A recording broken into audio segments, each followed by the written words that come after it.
எப்படின்னா சங்கீதம் 19:8 கர்த்தருடைய நியாயங்கள் செம்மையும் இருதயத்தை சந்தோஷிக்கிறதுமாய் இருக்கிறது. கர்த்தருடைய கற்பனை தூய்மையும் கண்களை தெளிவிக்கிறதுமாய் இருக்கிறது. தெளிவு வரும், புரியுதுங்களா? ஒரு குருடனை கொண்டு போகிறாருன்னா ஒவ்வொரு இடத்துக்கு தான் கொண்டு போவார். அவருக்கு பழக்கமான இடத்துக்கு கொண்டு போவார். அவரும் அப்படியே கட்டையை பின்னாடி போடுச்சு. ஏன்னா அவருக்கு தெரியும் அந்த இடம் அப்படியே போய் பழக்கம். இந்த இடத்துக்கு வந்து சேருப்பா இந்த பர்டிகுலர் அளவுக்குன்னா வேற இடத்த காட்டினா வரமாட்டார்.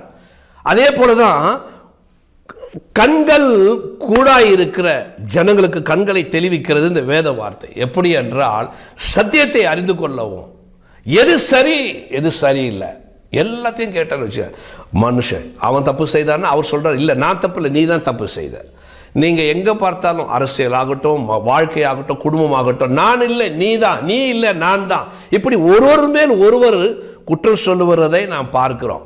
அதனால அவங்க எல்லாம் கொடுக்குறாங்கப்பா, நீயும் கொடுப்பா, இல்லைன்னா அது ரெஜிஸ்ட்ரேஷன் ஆகாது, லஞ்சம் கொடுப்பா, அந்த இடத்துல அந்த கவுண்டரில் லஞ்சம் கொடு, எதாவது கொடுக்கணும், இல்லைங்க நான் லஞ்சம் கொடுக்க மாட்டேங்க, எல்லாரும் அவர் கொடுக்குறாங்கப்பா, எல்லாரும் செய்கிற மாதிரி கொடுத்துட்டு வா அப்படின்னு சொல்லுவாங்க. எல்லாரும் பண்ணுவாங்க இந்த உலகத்தார் எல்லாம். ஏன்னா பண்ணுவாங்க, பரவாயில்லங்க 1000 பொய் சொல்லி நான் ஒரு கல்யாணம் பண்ணலாங்க, பரவாயில்லங்க. யார் சொன்னது? ஆண்டவர் சொன்னாரா?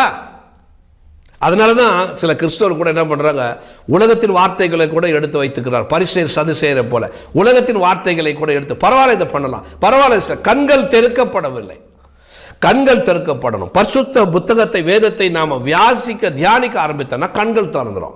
எது தப்பு எது தப்பு இல்லை, எது செய்யணும் எது செய்யக்கூடாது, எது துரோகம் செய்யக்கூடாது, பொய் பேசக்கூடாது, மற்றவங்களை வம்பிழுக்க கூடாது, மற்றவங்களை காட்டி கொடுக்கக்கூடாது, மற்றவங்க மேலே துரோகம் செய்யக்கூடாது, அன்பு செலுத்தணும், நன்மை செய்யணும், தீமை செய்யக்கூடாது. கர்த்தர் சரியா சொல்லுங்க, ஒவ்வொன்றுக்கும் தண்டனை உண்டு.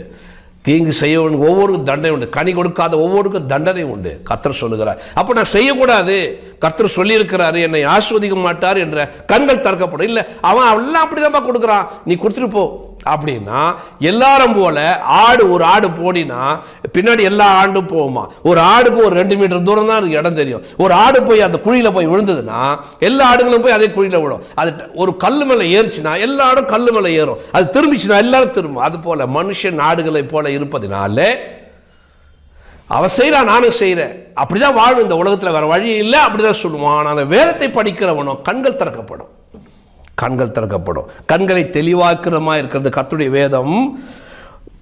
11ஆம் வசனம் சங்கீதம் 19:11 அன்றியும் அவைகளால் உமது அடியேன் எச்சரிக்கப்படுகிறேன். எச்சரிப்பார் ஆண்டவர், அவைகளை கை கொள்ளுனால் மிகுந்த பலன். எச்சரிப்பார் ஆண்டவர், நீ செய்யாத ஒரு வேலை நீ செய்தா இது உனக்கு கிடைக்கும் அப்படின்னு செய்து எத்தனை பேர் கஷ்டப்பட்டவன் உண்டு தெரியுங்களா? நம்ம வாங்குகிற லஞ்ச பணம் அப்போ பார்க்குறதுக்கு இனிமையாக இருக்கும், தேன் போல் இருக்கும், கட்டாக பணம் வரும். லஞ்சம் வாங்காத கொடுக்காதுன்னு ஆண்டவர் கிளியராக வேதத்தில் சொல்லியிருக்கிறார். அதை எடுத்து நம்ம பிள்ளைங்க படிப்புக்கும் பிள்ளைங்களுக்கும் சாமானுங்களுக்கும் ஏதோ வீட்டுக்கு செய்தால் கண்டிப்பாக அந்த குடும்பத்தில் சமாதானம் இருக்கவே இருக்காது. உங்கள் பிள்ளைங்களுடைய வாழ்க்கையில் சமாதானம் இருக்கவே இருக்காது. நீ திருமணம் செய்து கொடுப்பீங்க, சமாதானம் இருக்காது, சண்டை வந்து கொண்டிருக்கும், வியாதிகள் வந்து கொண்டிருக்கும். நம்ம செய்கிற ஒவ்வொரு தீங்குக்கும் கர்த்தர் எது வானான்றாரோ செய்தீங்கன்னா அதற்குரிய விளைவுகளை நாம் சந்திப்போமே தவிர, வாங்கும் போது அருமையாக இருக்கும், இதனால தான் வந்ததுன்னு தெரியாது மனுஷனுக்கு.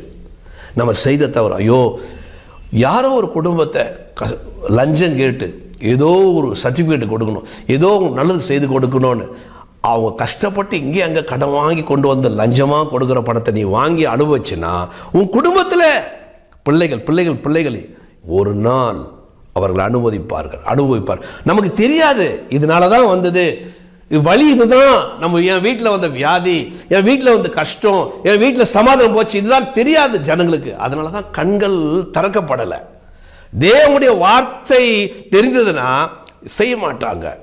நான் வாங்குறேன், என்னப்பா எல்லாரும் வாங்குறாங்க, நான் வாங்குறேன், ஒரு நல்ல காரியம் செய்து கொடுக்குறேன், நான் ஒரு காரியம் செய்கிறேன், வாங்கக்கூடாது, சட்டப்படி வாங்கக்கூடாது லஞ்சம்.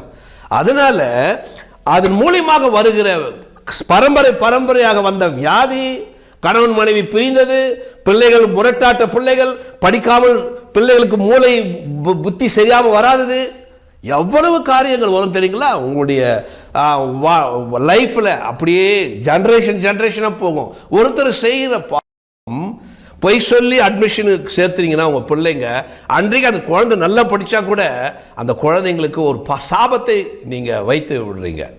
சாபத்தோடு அட்மிஷன் பண்ணிடுறீங்க குழந்தைக்கு.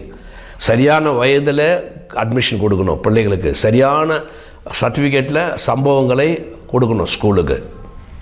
அதனால் எல்லாரும் பண்ணுறாங்க. இது ஒன்றும் பெரிய தப்பு இல்லை. குழந்தை வாழ்க்கைக்காக 5 மாதம் போகுது, சரியாக 5 வயது இன்னும் ஆகலை, அப்படி சேர்த்தோம்னா அதிகமாக வயது ஆகிடும். அதனால் ஒரு தப்பு சர்டிஃபிகேட் போட்டு தப்பாக போட்டு 4 வருஷம் கம்மி பண்ணி அதிகமாக்கி கொடுத்தேன். அதனால் குழந்தை வாழ்க்கை கெடுமை கெடாது. நீ உன் களத்தில் இல்லை. குழந்தை வாழ்க்கை கர்த்தருடைய கரத்தில் கொடுத்தீங்கன்னா அவர் ஆசீர்வதிப்பார். அல்லேலூயா. அதனால இந்த பாவம் செய்வதிலிருந்து இந்த வார்த்தை நம்மை எச்சரிக்கும். கர்த்தர் எச்சரிப்பார், முதல்ல எச்சரிப்பார். தண்டனை வருவதற்கு முன்பாக எச்சரிக்கப்படுவோம். நம்ம இந்த வார்த்தையை நம்ம படிக்கும் பொழுது எச்சரிக்கப்படுவோம். செய்யாமல் அதை என்ன பண்ணுவோம், நன்மையாய் முடியும். அவைகளால் அடியேன் எச்சரிக்கப்படுகிறேன், அவைகளை கை கொள்ளுறதுனால் மிகுந்த பலன் உண்டு. அப்போது அந்த வார்த்தையின்படி நடக்கிறதுனால் மிக பலன் உண்டு. பாவம் செய்யாமல் இருப்போம், பாவத்தில் சாபத்தை கூட்டிக் கொள்ளாமல் இருப்போம்.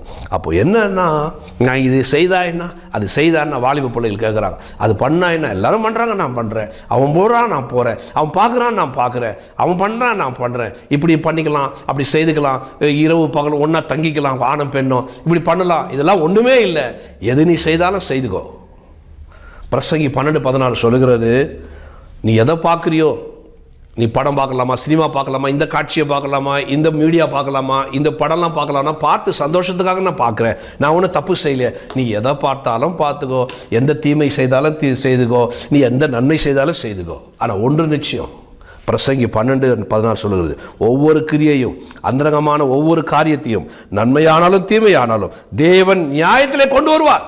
ஒரு நாள் ஆண்டவர் முன்னாடி நிற்கணும். அது எந்த மனுஷனானாலும் நீ செய்த நன்மைக்கு முன்னாடி வந்து நிற்கும். நீ செய்த தீமை, யாருக்கெல்லாம் தீமை செய்த, யாருடைய வேலைக்கெல்லாம் பின்னாடி வந்து நெருப்பு வைத்த, யாரு பின்னாடி போட்டு கொடுத்து, யாருடைய குடும்பத்திலே சமாதானத்தை நீ கெடுக்க வைத்த, யாருக்கு தீங்கு செய்த, யாரை துன்பப்படுத்தின, யாரை வேதனைப்படுத்தின, யாருடைய இதயத்தை உடைத்த, எல்லாம் வந்து நிற்கும் ஆண்டவர் முன்னாடி. அப்போ நீயும் நிற்ப, முன்னாடி நிற்கும் நீங்களும்.